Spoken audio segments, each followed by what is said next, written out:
Nitaramasi Gopa Gopishu Bharata Tato Bhaktir Bhagavati Putri Bhute Janardane Dampatyor Nitaramasi Gopa Gopishu Bharata Tato Bhaktir Bhagavati Putri Bhute Janardane Dampatyor Nitaramasi Gopa Gopishu Bharata Tato Bhaktir Bhagavati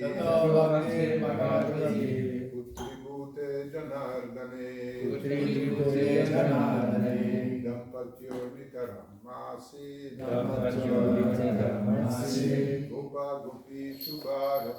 Gopa Gopishu Bharata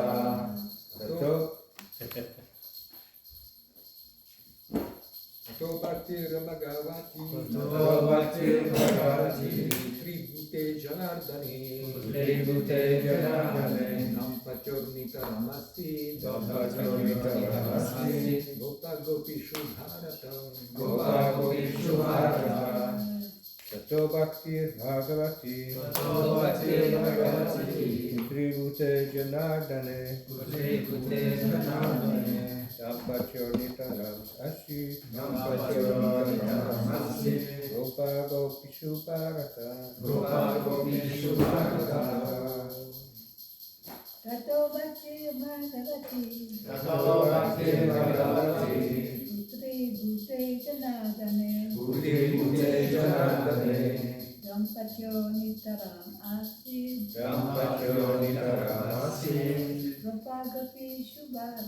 Gopa Gopishu Bharata Tata thereafter Bhakti Bhagavati the cult of Bhakti devotional service unto the Supreme Personality of Godhead. Putri Bhute in the Lord who had appeared as the son of Mother Yashoda. Janardane in Lord Krishna. Dampatyo of both husband and wife. Nitara continuously. Asit there was. Gopa Gopishu all the inhabitants of Vrindavan. The Gopas and the Gopis associating with Nanda Maharaj and Yashoda and following in their footsteps. Bharata, O Maharaj Parikshit. Thereafter, we do the translation and purport by His Divine Grace, A.C. Bhaktivedanta Swami Srila Prabhupada Ki Jai. Thereafter, O Maharaj Parikshit, best of the Bharatas, when the Supreme Personality of Godhead became the son of Nanda Maharaj and Yashoda, they maintained continuous, unswerving devotional love in parental affection. And in their association, all the other inhabitants of Vrindavan, the Gopas and Gopis, developed the culture of Krishna Bhakti.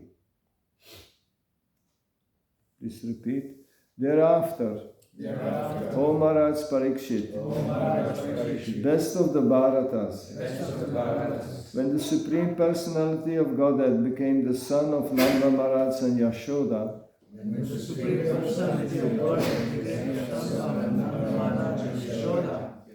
they maintained continuous, unswerving devotional love in parental affection and in their association. All the other inhabitants of Vrindavan, the Gopas and Gopis, develop the culture of Krishna Bhakti.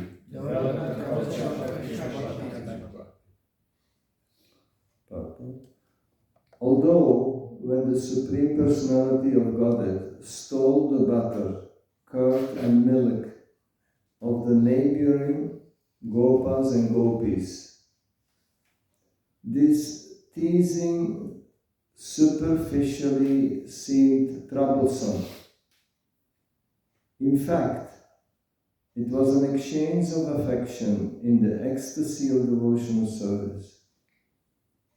The more the Gopas and Gopis exchanged feelings with the Lord, the more their devotional service increased.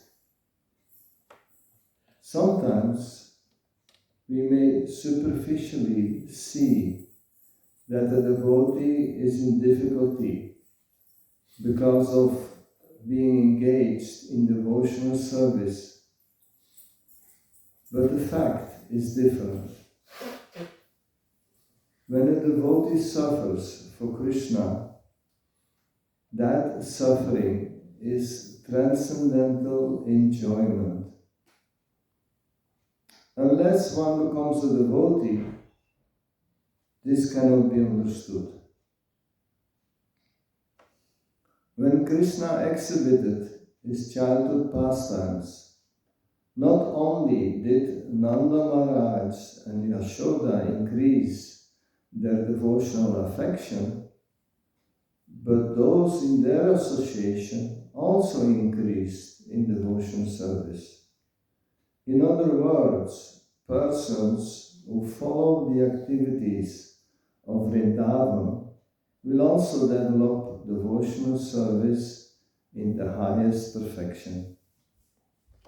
Om Gyanati Mahandasya Gyananya Shalakaya Shakshura Militam Veda Tasmai Shri Gurave Namaha. Om Vishnudaya Krishna Vistaya Vale Sumite Sattva Swami Vinami.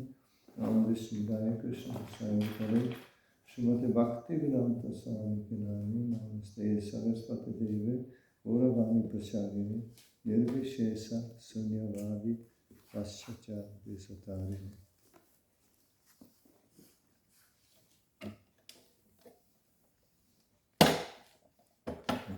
Take away.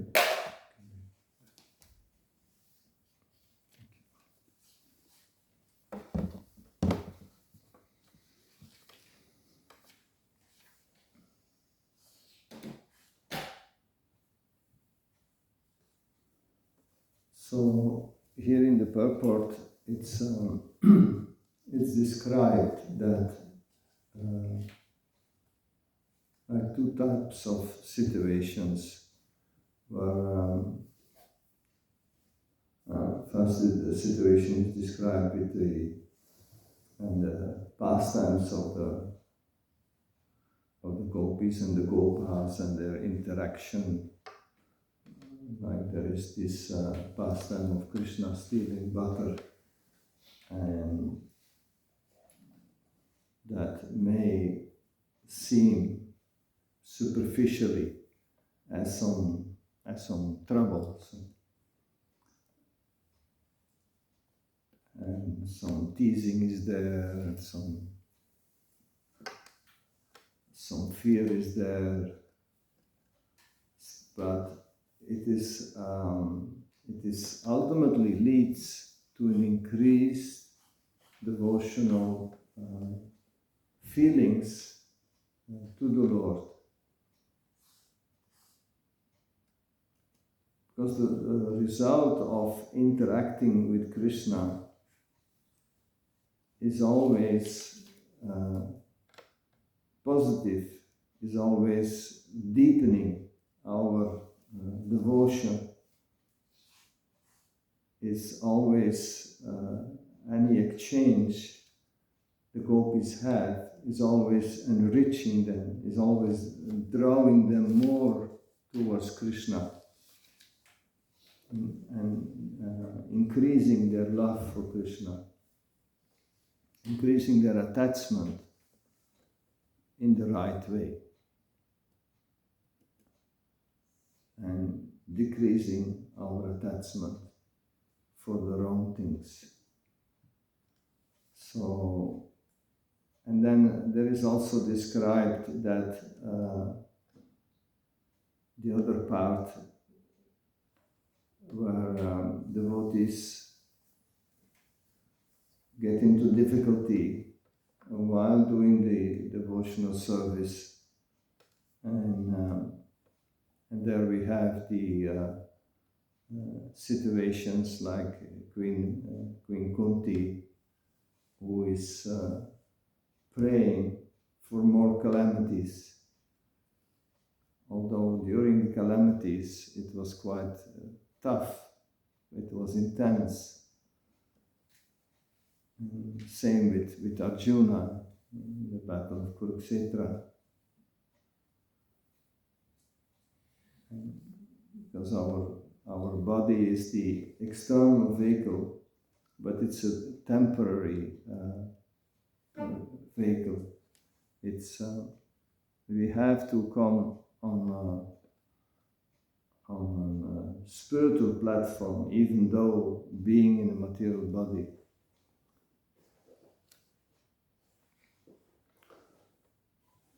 We also see that Lord Caitanya Mahaprabhu in the Sikshastaka, he in the last verse, he is also mentioning that Aslishava padaratam pinastumam adarshanam marma atam karotuva yatatatava vidata lampato matpranantastu sa evanapara, where he is saying, of course he's taking the role as a devotee, but where he's saying, I know no one but Krishna is my Lord, and he shall remain so. He shall always be my Lord, even if he handles me roughly.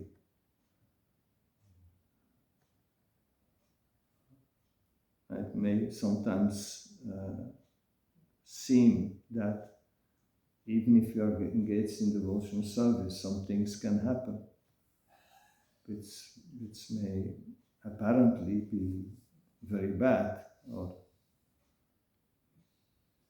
But here Lord Caitanya Mahaprabhu saying, even if he handles me roughly by his embrace, because it's still an embrace, and we should also see it as an embrace, because the difficulties the Lord is giving us is because he likes us, and we have shown to him a desire to come more close to him.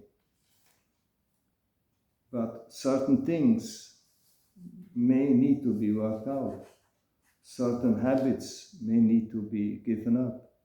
Certain attachments may be need to be given up. And we may not always be willing on our own accord to give them up. And that's why sometimes Krishna helps us, and that may apparently be a tough test or a tough situation.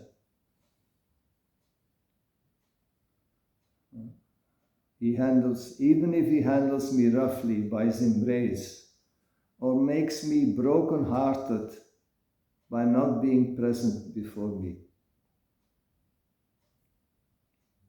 Because the worst situation is that Krishna is not anymore present in our life. That is the worst situation.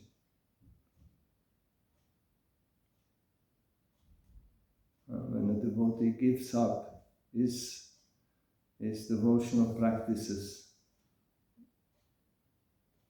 that is a very bad situation. But as long as we continue our services, and even if things happen to us, it is for our purification, it is for our better, to come more close to Krishna. And then Lord Caitanya continues by saying he is completely free to do anything and everything. Because we may not know what is behind if we get a test or something happens to us, even while we are doing service, and we may even think that I'm fully engaged in devotional service, why is this now happening to me? We may think like that, or we may feel like that. But Lord Caitanya Mahaprabhu is saying he is completely free to do anything and everything, for he is always my worshipful Lord. And then the last words, unconditionally. Because if we do it conditionally, then it's like a business, a trade business. Krishna, if you give me this, then I will become more serious in my devotional service. But that's conditionally. But Lord Caitanya says our service should be unconditional. And we should, Krishna does it anyway, but we should allow Krishna to do whatever he deems best for us. So this is a very beautiful prayer by Lord Caitanya Mahaprabhu, which has a lot of insight if you reflect on it.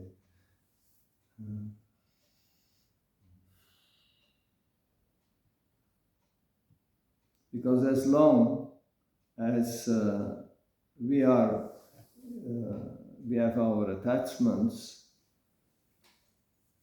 it's very difficult to fully surrender. And the process of Krishna consciousness is leading us to that fully surrender. That's what we want to. We want to develop our relationship with Krishna, and we want to make it so strong, that relationship with Krishna, that we give up all the things that are all the obstacles.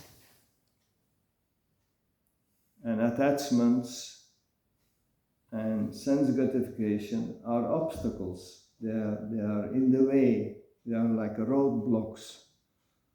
It's like when you are on the highway and you have a block of concrete that's on the wrong place, then you have to go around.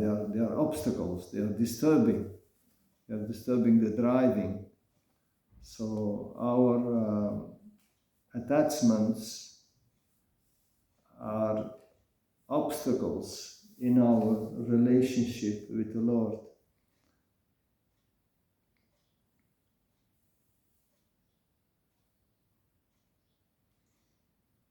And we have to, in the process of Krishna consciousness, is there to allow us to be just like when you put flour and water together, then you start kneading it, then you get dough, and from the dough you can make bread, you can make chapatis.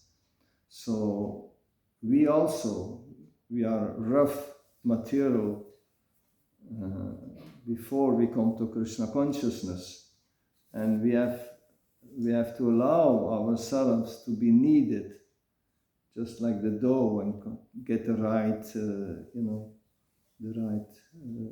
way, the dough and the water in the right way, and the right, handling it. So we also need to be allow ourselves in the process of Krishna consciousness to be kneaded in a way that we are the right substance to make the nice bread, to make the nice chapatis out of us, to become nice devotees, so that we can be pleasing to the Lord.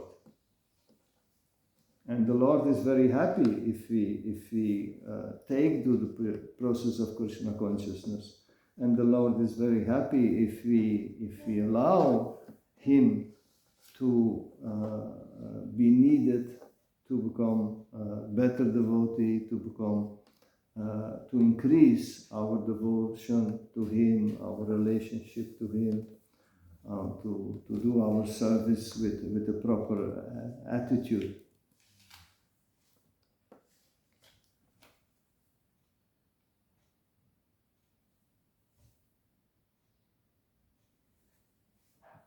And we have to come to the point that, like another verse of the Shikshastakam, where it says, "O Almighty Lord, I have no desire to accumulate wealth, nor do I desire beautiful women, nor do I want any number of followers. I only want your causeless devotional service, birth after birth." So that's here, Lord Caitanya Mahaprabhu is giving the vision for what we should desire for. And because most people, they approach God with a material motive. They want to get something. They are willing to do some effort. They are willing to even pray, but they want to get some result. And as it's mentioned in Bhagavad Gita, people are distressed, or they are needy, or they are inquisitive, searching for knowledge, which is not bad, but it should not stop there. That's the problem. Problem with many people is that when they get when they achieve what they were praying for, then they stop their devotional efforts there, the devotional practice there, and then they get more deeper into, often more deeper into material achievements. They for some time in their life, they go in the right direction, but then they get what they prayed for, and then they become distracted.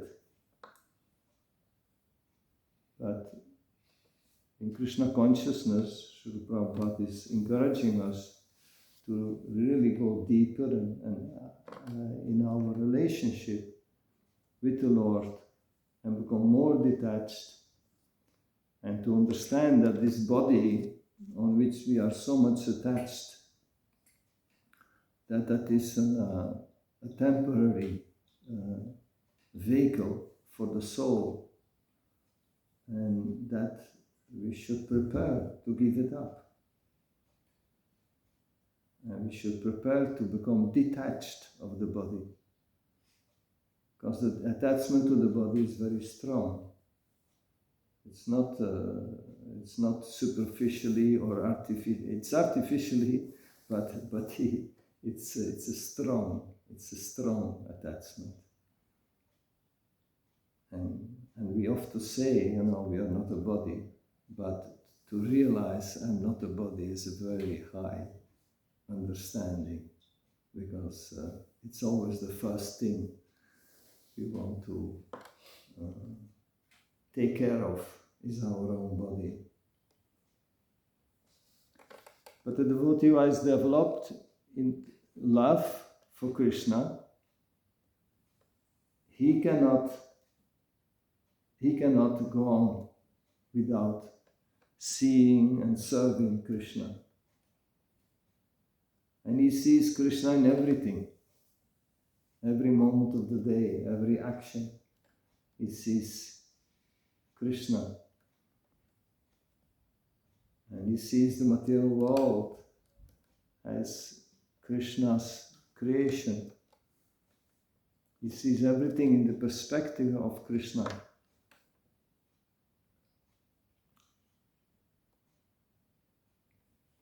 And separation from Krishna, that's very painful for a devotee. That's unbearable for a devotee. So it's somewhat the other way around for between material life and spiritual life. It's very different. And we have the example of Queen Kunti. She went through so many things with her family.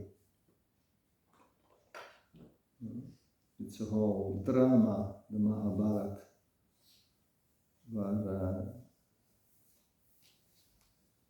where she went through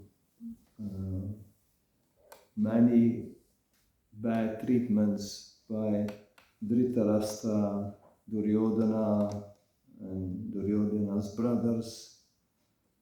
They treated the Pandavas very badly, very unfair. So, but Queen Kunti saw that in all these troubles, she was able to focus on Krishna and to reach out to Krishna and to take shelter of Krishna.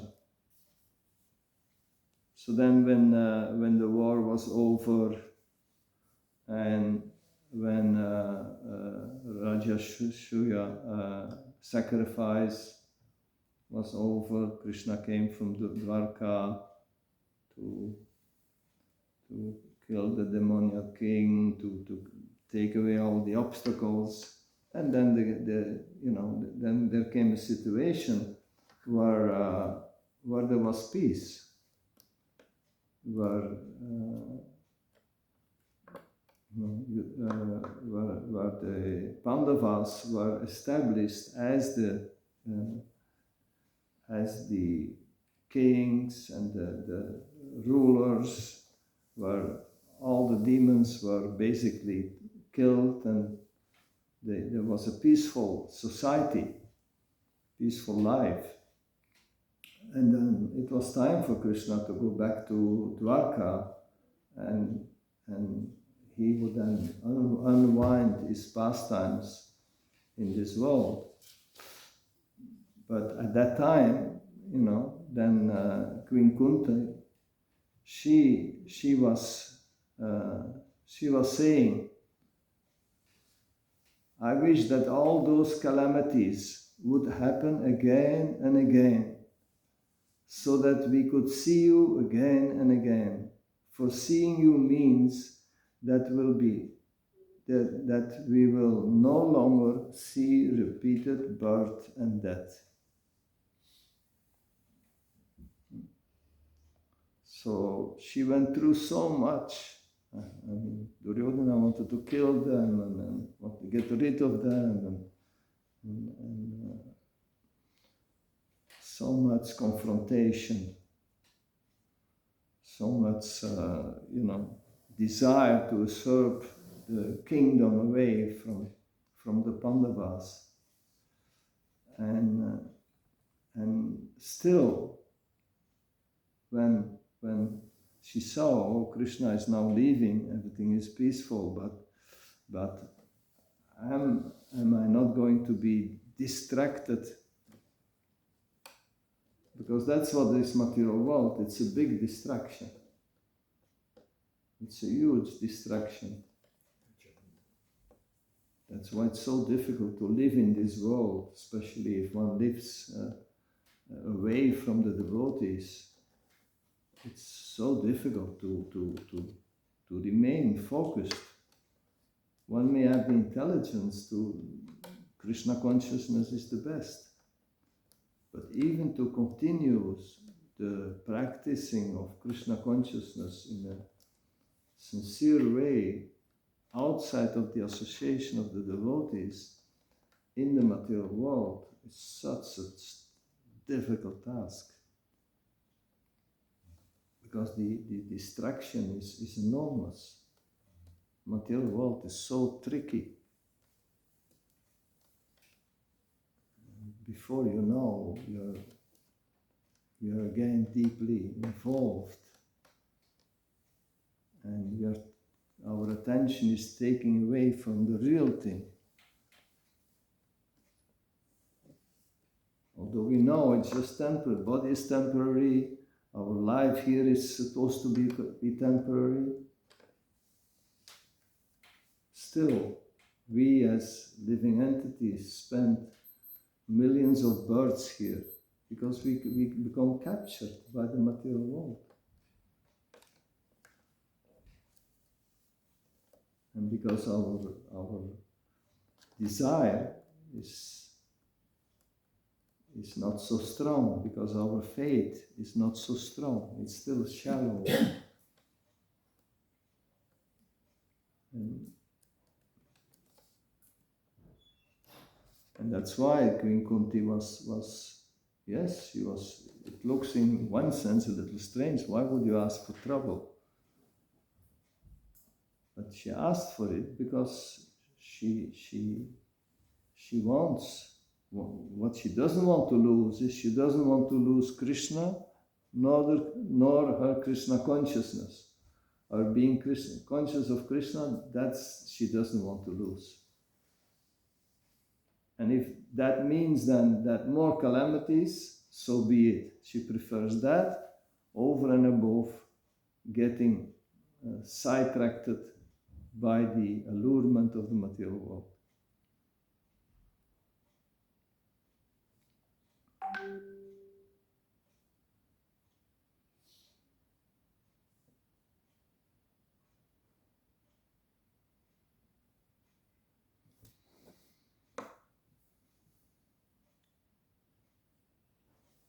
In the beginning of the purport, Srila Prabhupada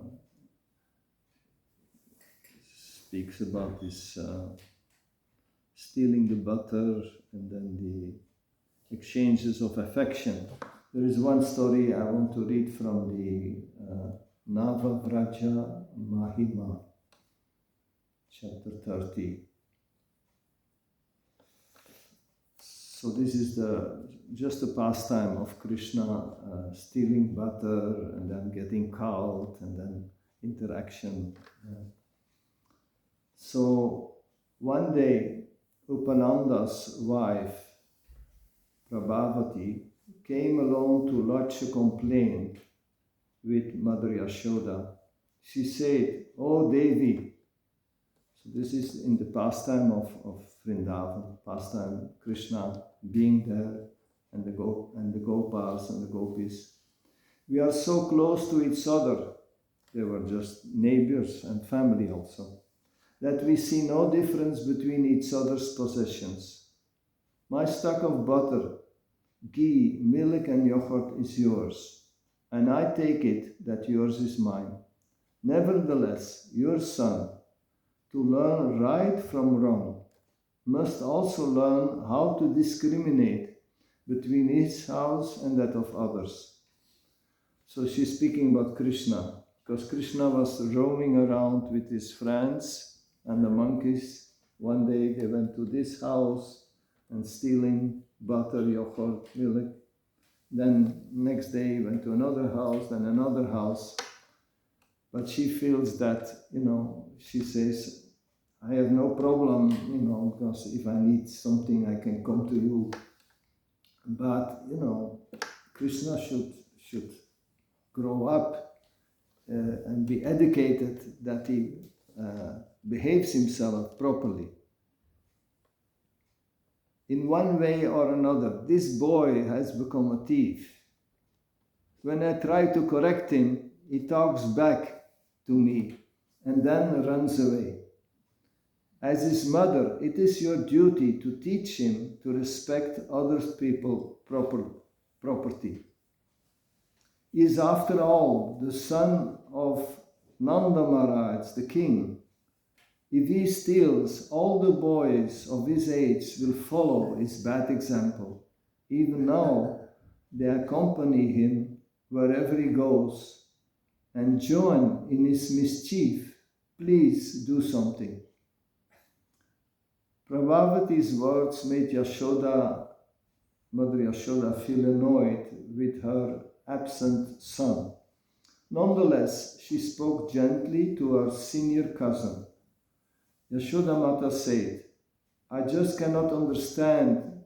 My warehouse is overflowing with butter. So she's saying, why would he have to go somewhere else? I have plenty at home. Still, my son rarely eats butter or yogurt here. Now I understand why. He doesn't eat at home, he eats it in the other homes. He is eating at the homes of others and uninvited, no less. Next time Krishna steals from your home, catch him. Bring him to me with butter still on his chubby face, and I will teach him a lesson. In the meantime, please forgive his offenses, and let there be no ill will between us and our families. Prabhavati Devi, delighted to hear Mother Yashoda's words of reassurance, went home in a happy mood, where she eagerly waited for Krishna to again set foot in her house so that she could catch him. It wasn't long before Krishna had finished his rounds of Gokula storehouses. So it was again the time to go to her house. Upananda's home was next in line to serve as the arena for the cowherd boys' daily sacrifice to the Supreme Lord. Stiltily making their way out of a grove, Krishna and his friends scaled the outer wall of Upananda's house, quietly dropped into the inner courtyard, and scurried into the storeroom. But the boys were surprised and disappointed when they saw all the milk, butter and yogurt suspended from the ceiling. So she had taken another security. Instead of having the pots on the ground, she had put it up on the ceiling. Butter and yogurt suspended from the ceiling, out of their reach. Some gopas even turned to leave, but Krishna whispered, "Stay."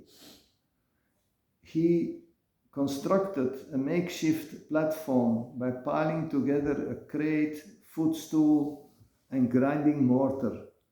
But when he climbed on top of it with the help of his friends, the milky bounty was still too far away, was still too high. Just as Krishna was about to give up and climb down, Subal handed him a stick. Krishna used the stick to poke the clay pot until it broke, spilling freshly churned butter all over Krishna and onto the floor.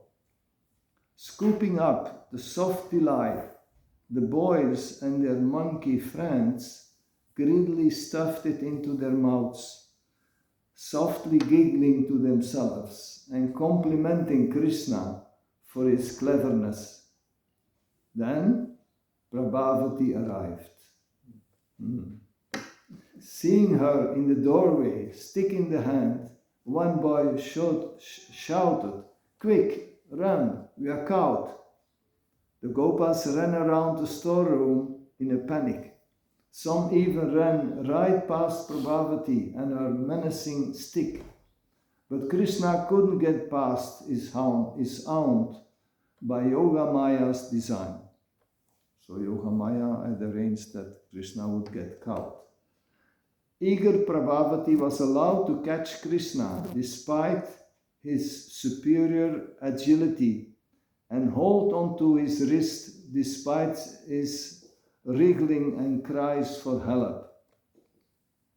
Abandoned by his friends and held captive by his determined aunt, Krishna shed false tears that filled the true he made by dragging his feet as Prabhavati pushed and pulled him back to Nanda Maharaj's place. By the time the two arrived in the courtyard of Mother Yashoda and Nanda Maharaj, Krishna was truly scared. He thought, Mother will be angry and hit me with a stick. So he used the edge of Prabhavati's sari to cover his head in shame. Sometimes small children, they do that. They use the sari of the mother to hide. Mother Yasoda quickly assessed the scene before her as she listened to Prabhavati explain. Prabhavati said, "This rascal son of yours broke into my house, scattered a pot of butter, and ate the contents with his cohorts, his friends." Ashamed of her incorrigible wayward son, Yashoda Devi impatiently replied, "O mother, remove your garment from his face." And because the sari was still, Mother Yashoda couldn't see Krishna. "I have every intention to punish this mischievous boy." When Prabhavati removed the cloth from Krishna's face, she was amazed to see her own son standing by her side. And Yashoda laughed with relieved surprise, wondering what this drama could be all about. So Krishna had changed himself with the son of his aunt, with his cousin.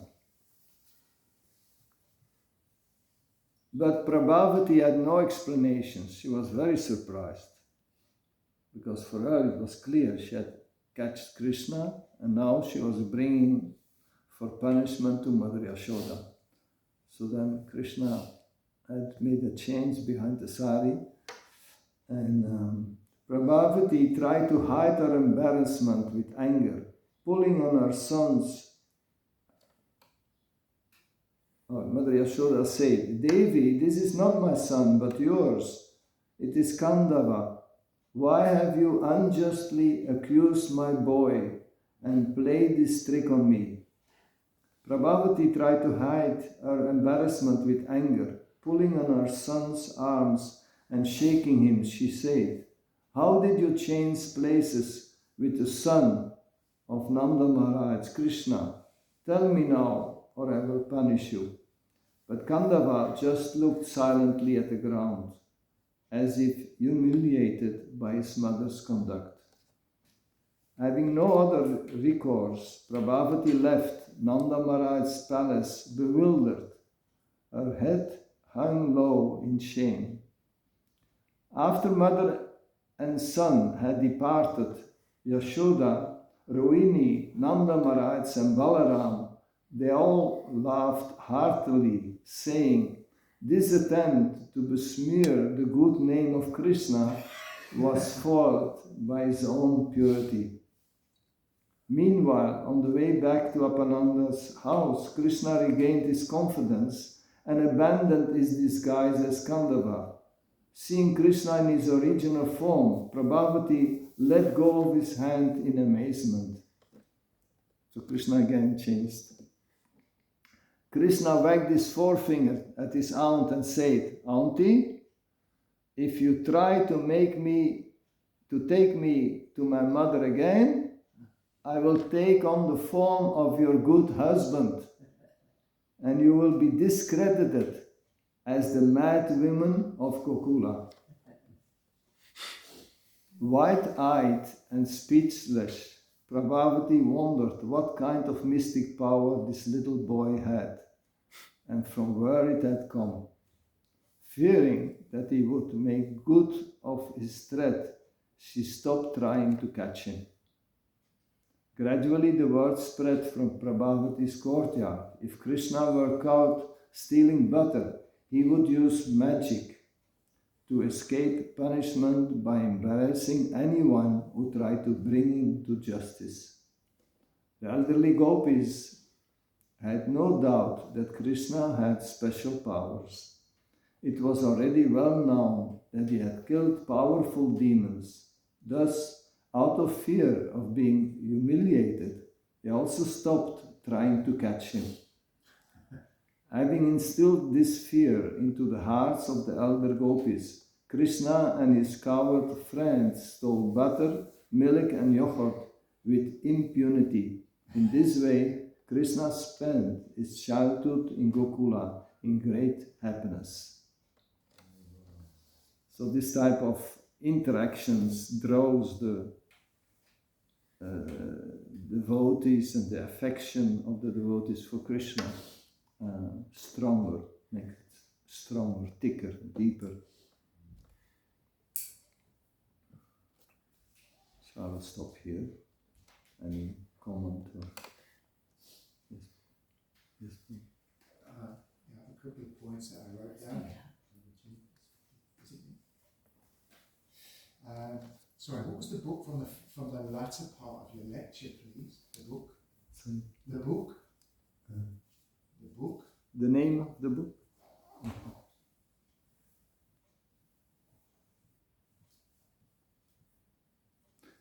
It's a book translated by Shivra Maharaj. Nava Vraja Mahima. Of course, yes. I have another question, if it's okay. In reference to your explanation of the last verse of Sri Shastakam, could you kindly say something about getting fried? Sometimes devotees, they're getting fried. What is this? Devotees are getting fried sometimes. Yeah. I mean, we are getting tested by Krishna.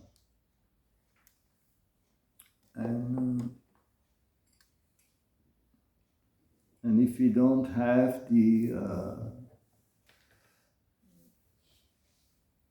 understanding, the meaning of the test, and what we are achieving here in our life of becoming devotees, then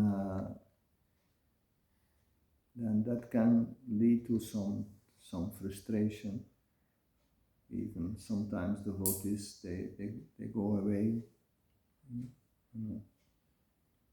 I mean, when Srila Prabhupada told that they didn't go to the moon, there was one of his disciples who couldn't handle that statement. So then, he left. I mean, Krishna gives us tests, and Krishna never gives a test that we cannot handle. But due to weakness, we can. Somebody exceptionally may decide to not want to pass the test. And even if we don't pass it, it's not. Krishna is also patient with us. Krishna is very patient with us, and Krishna will try again and again.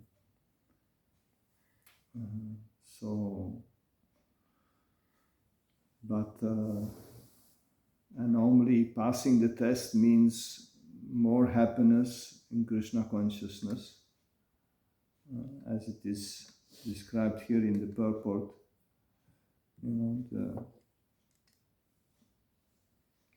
Of course, to come to that level of understanding, when a devotee suffers for Krishna, that suffering is transcendental enjoyment. Unless one becomes a devotee, this cannot be understood. So the test is ultimate happiness, because whatever limitations there are, for what are these limitations is that we feel we cannot satisfy our senses. But our senses are directly related to this temporary body and mind. So even if there is some inconvenience for this temporary body and mind, what's the big deal? It's a temporary. It's ultimately something you have to give up, something which goes back to Mother Earth soon or later. So we are worried too much for things that are not so important. That's where that frustration comes from. And then if you are impatient and we don't want to pass the test, then yeah, then. But as I say, even if we fail to pass the test, Krishna is always willing to give us another chance. So there is not really a need for a devotee to be frustrated, but even if we are frustrated and we come back to our, and we, go on, then ultimately we will become purified. But when we go back to the spiritual world, we cannot go back with heaps of karma. We cannot. Of course, Krishna can do anything, but normally we have to work out our karma in this world. Otherwise, the door is too small to go through with all our loads, our backpack, and the door of the spiritual world is too small to enter with all these loads. We have to go without. We have to go with our soul, but not with all the karma around. Lord Christ said this, that the gate is narrow. Yeah. Narrow but not too narrow, and if we do our best, even then, Srila Prabhupada says that Lord Caitanya Mahaprabhu will catch us at the end of our life.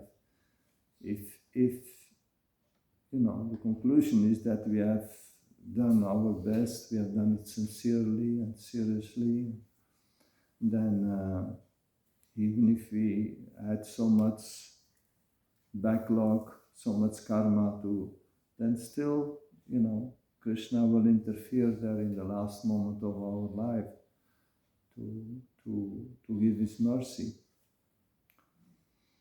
But there has to be willingness, understanding. That's why it's so important for us as devotees to study the Srila Prabhupada's books. Because often frustration comes from not understanding, from not deeply understanding the philosophy, because it's a science. So science is something you have to learn. So how can you learn? By reading and by discussing with other devotees together, Srila Prabhupada's books. That goes very deep, and then then we make strong anchors, we make strong foundation. I'm reading a great book by Vaisheshika Prabhu about the 4 questions, and one relates to when we have difficulties, when things are tough, injustices, and whatever, calamity. So he said we have to see it as a lesson. He said the test kind of thing. See it as what can I learn? I'm trying to do that. It helps instead of thinking, wow, he did that to me. And what can I learn in this situation? And it helps in the end, becomes positive. It's a great book, Vaisheshika. Have you read it? It's a very great soul. Yeah, Krishna gives us many indications, many opportunities, many. It's just a question of being open and do a serious effort for the situation we are in.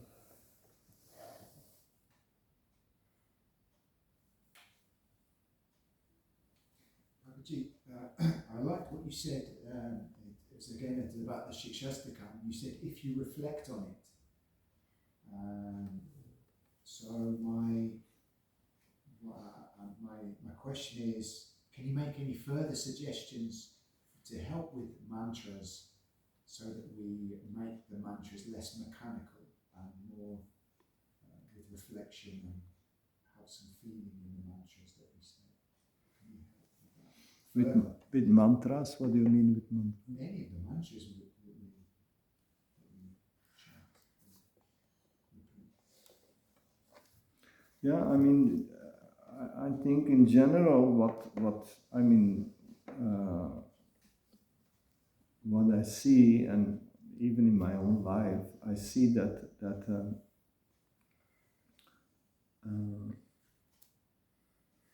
I see the importance of studying, and of course learning slokas and repeating them during the day when you do something.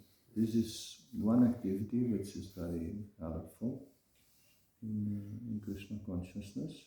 And anything what helps us remember Krishna.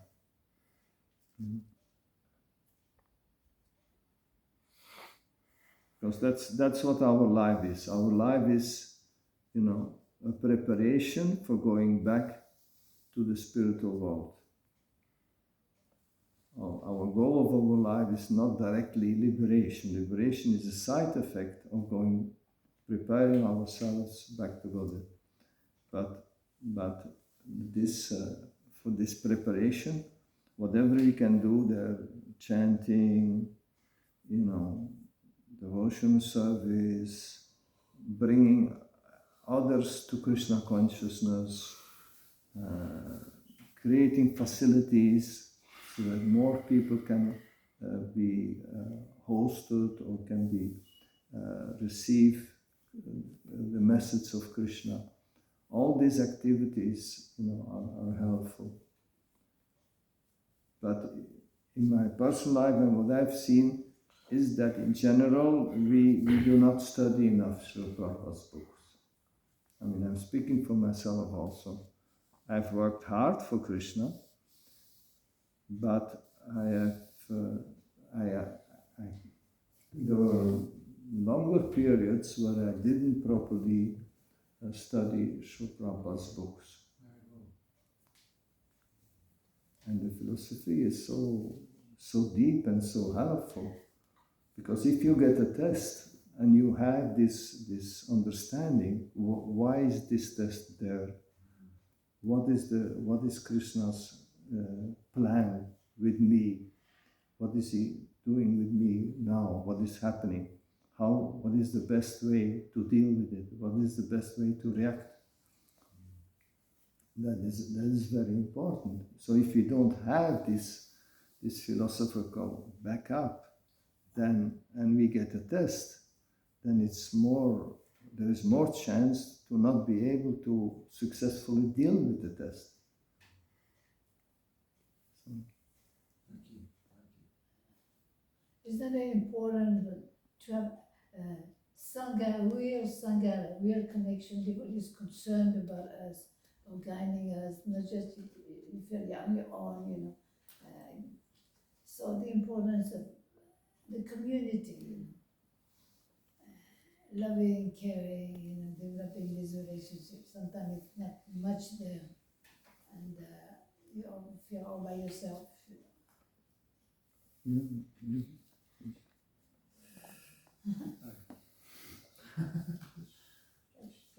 Yeah, relationships are important, and we have to inspire each other in Krishna consciousness.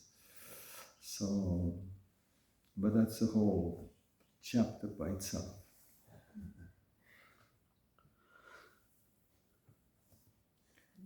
Also, I listened to a very interesting seminar by Mahatma Prabhu. And he said, we're not the body, we're not the mind, but we have to take care of the body and the mind. So first thing we can serve. So he said, the tendency of the body is to neglect body and mind. Because if we are more well situated and happy, we can serve better. Everything will be better. That's his point. So we shouldn't say, okay, I don't care, I'm not this body. Yeah, just that this is not so much the theme of the class. That's why I don't want to go everywhere. Shri Prabhupada ki Jai. Srimad Bhagavatam ki Shri Radha Govinda Madhava ki